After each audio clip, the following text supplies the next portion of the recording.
Hi, this video is on traditional grip. Now, for me in my own personal playing, probably more than 90% of the time, I'm using matched grip because I like the symmetry that it affords to me when I'm playing on a drum set. But when I first started studying the drums with Rob Lytham, who's an author, modern drummer, columnist, and all-around great guy, he told me this is how you hold the drumsticks. And he kind of detailed how to create a fulcrum about a third of the way up the drumstick by pinching the thumb and pointer finger around the stick, wrapping these three fingers underneath it, turning your hand so that you can use your wrist in an up and down motion like this, use your fingers to manipulate the drumstick, and use your arm all together to kind of create the most ergonomical stroke possible. Then in the left hand, this is where traditional grip comes into play. Your left hand's going to be a little bit different. Instead of this up and down wrist motion, it's more of like a twisting motion. And I've had marching gurus tell me to practice just turning a doorknob because that's the motion that your wrist is going through, not the same up and down wrist motion that your right hand uses. So to kind of detail the stroke itself, when I first learned this, it basically went something like this. My instructor told me to look into the palm of my hand and kind of create the Vulcan neck pinch like this. Now the stick's going to slide right in there, and you're going to support the stick between those 2 points. Now, by kind of relaxing the hand and folding it into a fist, almost like you're flipping the bird, because your middle finger is going to be extended out a little bit in just a loose, relaxed position. Now, a couple things go on between the Vulcan neck pinch and when you're actually holding the stick traditional. Here's those couple things kind of from the ground up.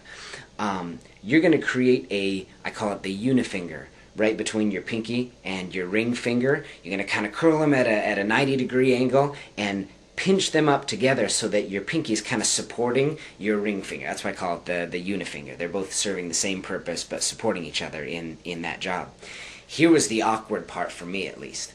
The stick is going to rest right here on the fleshy part of your finger, right before the fingernail. That's what's going to keep the gravitational pull from taking the stick down to the floor. Then, remember, you've got it curled around your thumb like this. You're going to keep your middle finger fairly extended, mostly so that the stick doesn't slide into the crotch of your hand like that. Got these fingers curled around, middle finger extended. Now this is the most crucial part of this technique and holding the stick traditional. Right here is your fulcrum on your left hand. This is where the balance point of the stick comes from. Now I get this by taking this crease right at the end of your pointer finger and this crease right here in your thumb. And if you put those two together, you've kind of got a vertical crease here, horizontal crease here. If you put those two together, you'll kind of form an X, and X marks the spot. That's right where you want to be. That's going to create a little cavity of space right here for the stick to slide through. Wrap it around or lay it on top of your unifinger and keep your middle finger extended just to kind of support the stick. That's the idea. Now if you check it out, my fingers are still touching that same way, this crease to this crease. Look what happens to my thumb. You can see a lot of surface area on the thumb sticking up. Now some of my younger students all threaten to take a marker and draw a couple eyes and a little smiley face right there. And the idea is not to smudge Mr. Smiley, because there'll be a tendency to kind of fist up your hand like that. You want to keep it fairly tight, and by making sure that you've got the fleshy part of your thumb pointed up like that, it ensures that you've got a nice tight grip right here on your fulcrum, which is truly all you really need to play using traditional grip. Now you've got those two fingers supporting the stick when you're not actually playing, and your middle finger, which they're going to kind of manipulate the stick sometimes when you're playing. But if you're just playing a steady stream of notes on your right hand, remember you've got that up and down wrist motion like this.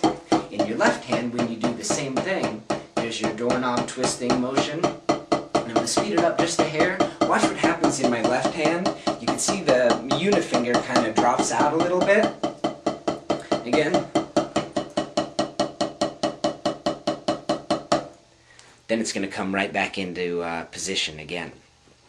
I wonder if I could zoom in on that. Oops, maybe later. When you're warming up with these, practice just single strokes, steady stream of notes.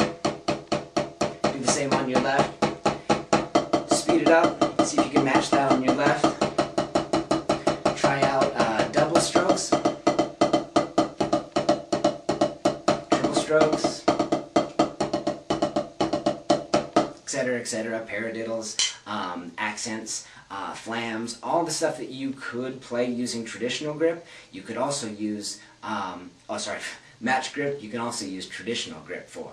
And really, traditional grip is called that because traditionally a marching style snare drum was hung from a sash that went from the shoulder down to the side like this, and the drum would kind of fit at this angle to the side like this. Now instead of cocking the elbow way up like this to play at that angle, it was a lot easier to let the elbow sag and you can play at that angle. That's why a lot of jazz musicians will kind of pitch their snare drum forward a little bit. Total preference thing, but usually traditional grip is used more for jazz, in which you'll use a little bit more of a molar, a loose, limber, kind of free-flowing, basically loose technique.